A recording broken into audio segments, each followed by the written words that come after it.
And now on my way through the IMDB Bottom 100, we're at number 34, Winnie the Pooh Blood and Honey, from 2023, streaming for free on Tubi, and some other places, but I watched it on Tubi. Don't want to go somewhere too different. I give it a thumbs down so I shouldn't mess up my recommendations too much. From just 2 years ago, and it's already rightfully infamous. I guess it could be recency bias, but no, it still deserves that reputation. A movie that exists only to grab the internet's attention by saying, "Ooh, look what we can do now that this thing is in the public domain now. We're so edgy." A movie that inspired many imitators, probably none of them good. And this one only grabbed people's attention because they were the first to think of it. And they were also the first to realize that people would flock to it just because of that concept and they don't even have to try with it. Or at least that was true. People saw what they did, nobody liked it. Attention for this gimmick has got to be winding down now, right? Okay, anyway, let's get into the backstory or whatever. Winnie the Pooh, as you all know, is a classic character from the books by English author A.A. Milne and illustrator E.H. Shepard, possibly among the most well-known children's characters ever, helped by the movies made by Disney, which also ensured that they owned the rights to the character and his friends in the Hundred Acre Woods since 1966. But all that changed on the very first day of 2022. Due to American copyright law, the rights need to expire at some point, and while Disney still owns the rights to the version of the characters they created, the rights to the story and any other image of him are now in the public domain, meaning people can do basically whatever they want with him without facing any legal issues. Enter British filmmaker Rhys Frake Waterfield. In 2021, he quit his job in corporate strategy at EDF Energy to pursue a career in filmmaking, and so he created Jagged Edge Production, a studio that produced low-budget horror. Isn't it great when somebody finally goes forward and pursues their passion project? Anyway, he produced 36 films within 2 years. And in the midst of all that, he made the announcement that would change everything. Only 5 months after Pooh became public domain, Jagged Edge announced it was going to make it into a violent horror movie, where Pooh and Piglet would be cold-blooded murderers stalking college students. He would direct, write, and co-produce this movie, the acclaimed director of such masterpieces like the Area 51 Incident, The Killing Tree, and Fire-Nado. He probably did this to raise some eyebrows. And it did. Enough to go viral. The response from the general public ranged from, "What an original and subversive idea," to, "Is nothing sacred?" There were petitions to cancel the movie, and many people who worked on it, including Frake Waterfield, received death threats. What did I think? Well, I was a little intrigued in a novelty type way. I like stuff that takes things that are usually aimed at children and puts them into a darker context. When done well. Obviously there's a lot of it that's just mean-spirited edgelord stuff, but when it actually feels like a fun contrast, I'm into it. Although I would have definitely preferred it if they had used like a parody version of something. Why does this have to come up anytime somebody searches for actual Winnie the Pooh? Granted, I don't think anybody would mistake this for an actual Disney movie. Hey kids, let's come together and watch a little movie called Blood and Honey. But whatever, it's supposed to target that property. Desecrating a sacred cow, an insult to Disney, a corrupt organization that only cares about money. They ruin blockbuster films. They even try to imply that they can legally kill you if you get a Disney Plus account. And worst of all, a gay man appeared for 5 seconds in Star Wars Episode 20, We Don't Care Anymore. Anyway, if you ever feel the need to send death threats over this, you need to rethink your life choices. This idea is a stroke of twisted, countercultural genius. It would be interesting to see them subvert this character and his wholesome image, right? Right? The original script to it was allegedly tossed out because it featured things that could have possibly been seen as too close to the Disney version. And so it was rewritten. Pooh does wear a red shirt, but they made sure not to include any other elements of the Disney design. So bad news if you want to see a slasher villain who can hang dong. It was made in collaboration with ITN Studios. And after the movie went viral, distribution deals came rolling in with many offering to make it the first of the studio to play in theaters. And as a result, ITN, who usually budget their films at around $30,000, increased it to $100,000, the biggest budget they've ever done. This also led to them adding stuff that delayed the release date from October 2022 to February 2023. It was shot over a period of 10 days in the Ashdown Forest in East Sussex. The Pooh and Piglet masks were done by American company Immortal Masks. It premiered in Mexico with a full theatrical run. However, for the UK, America, and Canada, it was reserved for only a one-day run in theaters from Fathom Entertainment.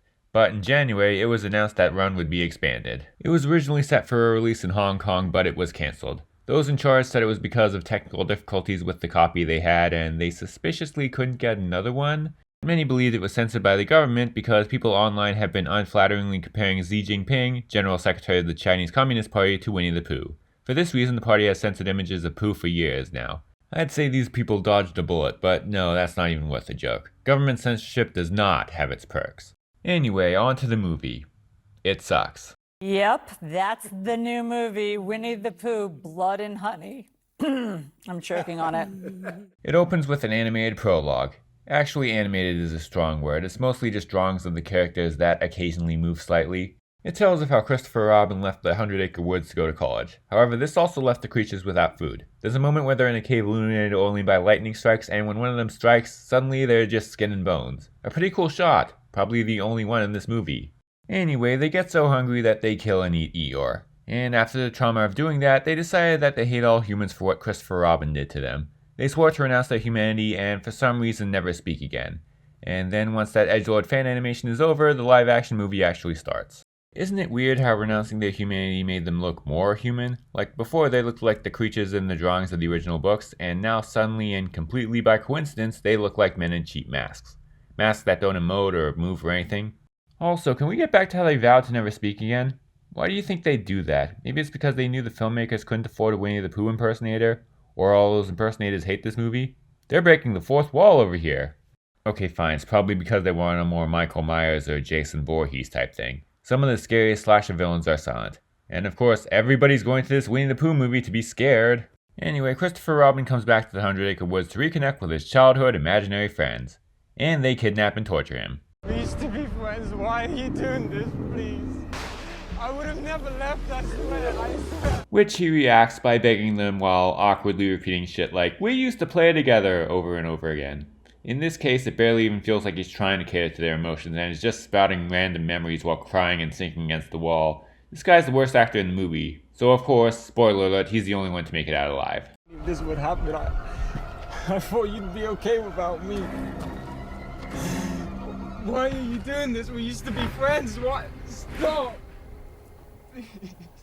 Scott, it's so creepy. After opening credits over some ominous newspaper clippings of the Pooh gang, including one that refers to him as a bear man pig, we meet the actual characters. This group of bland college girls who go to a cabin in the woods for a vacation. Something that never goes wrong in movies. Anyway, they're doing this so that one of them can get over a traumatic experience involving a stalker. This is never mentioned again. Normally, people in these types of movies would have to deal with stuff like demons or serial killers. These poor girls get Winnie the Pooh. Or at least this cheap-ass low-rate version of Winnie the Pooh. Like I said, it's just a bunch of guys in masks. To say it looks fake is only half true because it does look like a bunch of guys in masks. The typical slasher villain. I believe these guys were mask killers. Whether or not they look like Winnie the Pooh, they look like murderers at least.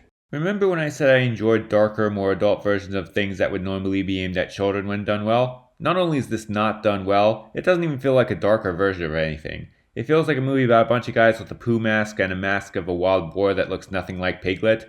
Is this how he looks in the book? That's a pretty scary design for a kid's book.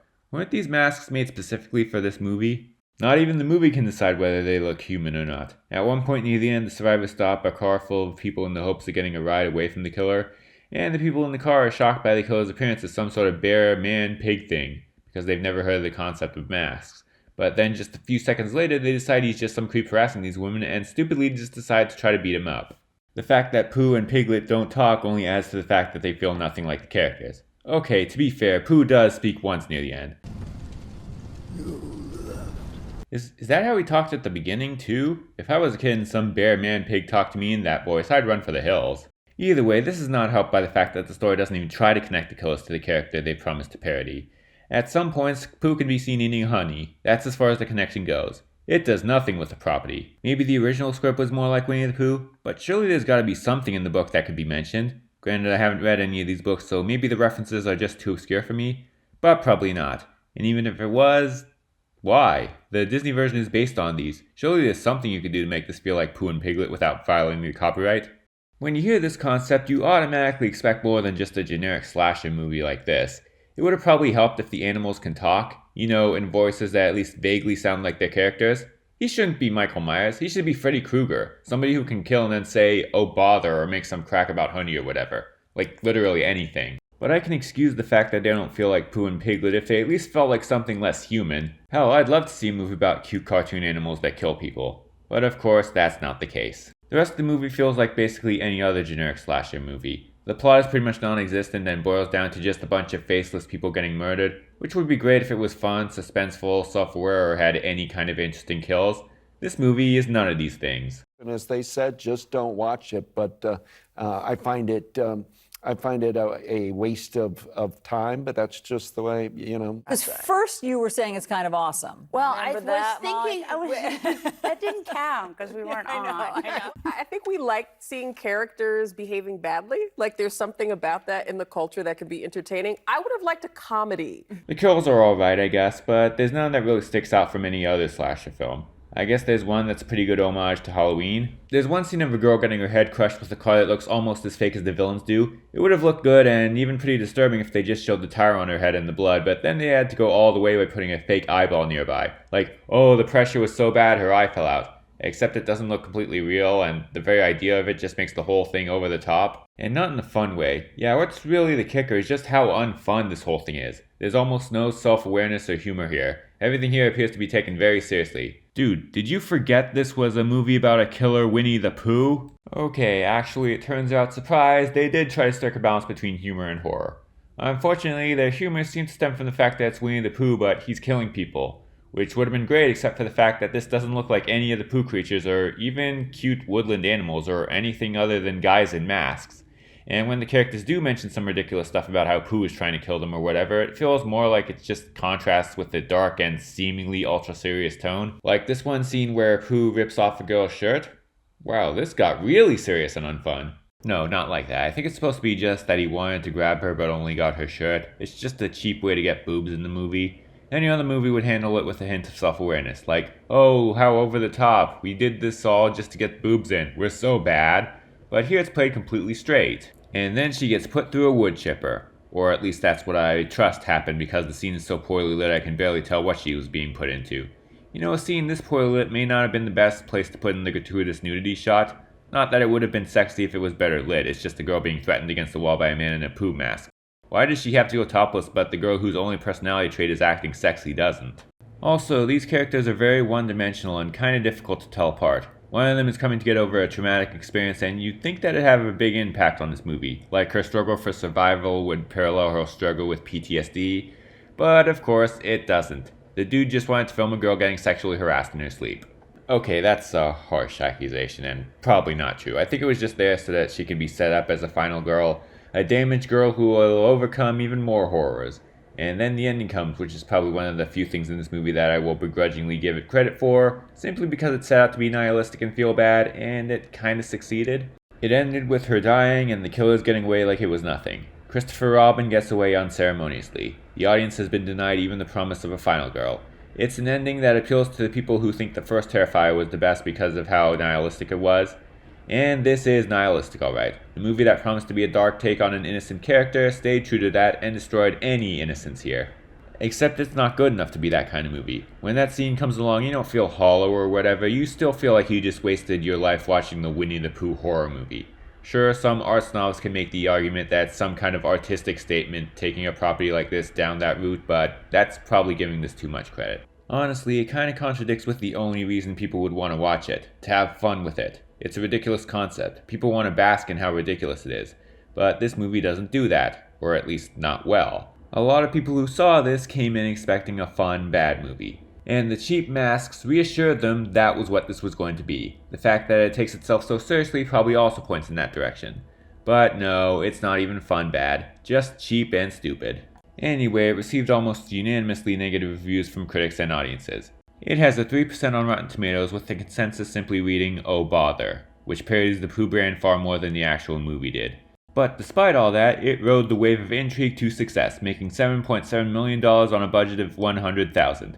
So you'd expect the company as shameless as this would still make a sequel anyway, right? Well, you're wrong. They didn't. They made an entire cinematic universe. The Twisted Childhood Universe. Ooh, so twisted. A universe with as many public domain children's characters as they can get, and they all interlap. I'd want to see how the big picture would look, if only I cared. Anyway, the sequel came out in 2024. It was called Winnie the Pooh, Blood and Honey 2. They couldn't even think of another subtitle. Okay, actually maybe that's for the best. We don't want this to get too confusing with what's a family movie and what's a terrible slasher. Imagine the trauma that could instill into horror fans. Anyway, it obviously received mixed reviews, but... Hold on, mixed reviews? Yes, apparently this one's more comical than the original. The filmmakers probably actually listened to some of the criticism to keep the franchise alive, and even the people who hated it still admitted it was better than the original. Peter Pan's Neverland Nightmare was released earlier this year, and we are soon to get Bambi the Reckoning, Pinocchio Unstrung, and finally it all culminates with Poohniverse, Monsters Assemble. What has the world become? To be fair, it's not like that Pinocchio movie could possibly be worse than a Robert Zemeckis one. And it inspired other B-movie companies to hop up and make some cheap slasher movie with no imagination off of whatever just reached the public domain. I'm sure public domain has allowed some people to make something interesting with the properties like these, something made with love and respect for the property, or at least something actually subversive. But that's behind all the cheap slasher movies. But, I'm more disturbed, not about the film, but about the copyright law of 95 years. I mean, it suddenly allows somebody to hijack Bambi, hijack Tarzan. But how it's just designed that way, right? It's It just designed and it's expires within the after- law, so people are waiting, like vultures for when great classics are suddenly public domain and they grab it. There's apparently a movie called Piglet. Ladies and gentlemen, I think we might officially have made it to the point where cheap B-movie companies are making mockbusters of movies from other cheap B-movie companies. Frank Wakefield also said that he was considering making a movie about Thor, and even parodies of some copyrighted properties like Teletubbies, Teenage Mutant Ninja Turtles, and the Powerpuff Girls. Reese, haven't the Powerpuff Girls been through enough lately? For those of you who don't understand what I'm referencing, earlier this year the production trailer for the cancelled live-action CW show adaptation had leaked, and it looked cheap and terrible. And before that, there was apparently a bad pilot script leaked earlier. In it, Blossom had PTSD from accidentally killing Mojo Jojo, Bubbles was a drunken hoe who is implied to have done porn, and Buttercup, well, I guess she had an off-screen sex scene, which is kind of a step down in terms of try-hard edgy, but whatever. I bring this up just to say that as much as everyone pretty much hates this potential show that almost existed, this version would still probably be way worse. Anyway, I've been making Frank Wakefield out to just be a cynical opportunist, but after doing the research of just clicking a few sources on the Wikipedia page, I might have slightly more respect for him. He built a B-movie empire in just 2 years. It's sleazy and soulless, but the same could be said about pretty much any other exploitation company. The only thing separating him from Roger Corman is that the latter actually had the opportunity to accidentally create something fun. And then he finally came up with a golden idea. For better or worse, he took the world by storm and inspired many imitators. I'm going to cite the blurb from the most positive review of this movie on Metacritic. Said score is only mildly negative. Christian Zilko from IndieWire writes, Blood and Honey feels like a throwback to a simpler era of filmmaking. Not an era where movies were better because it's not particularly good, but a time when a film could be produced, marketed, and turn a profit just by promising the audiences an image that they hadn't seen before. And this movie does just that. In an industry that just regurgitates whatever we've already seen before, this movie isn't afraid to do something new. I've seen people who say shit like, my childhood is ruined, and they're pussies. This did not erase the good Winnie the Pooh stuff, and it didn't go back in time to kill your parents or some shit. But it is a significant moment in independent film history, and an event that will be mentioned in scholarly works about public domain for years to come. Still a terrible movie, though.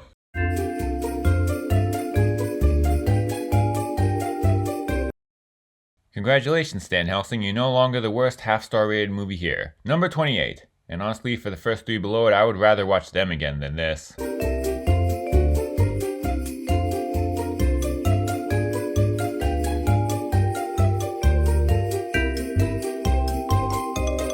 Crap, I should have watched some normal Winnie the Pooh movie and then talked about that before moving on to this one. That's more in line with the rest of this show. Okay, 1977's The Many Adventures of Winnie the Pooh was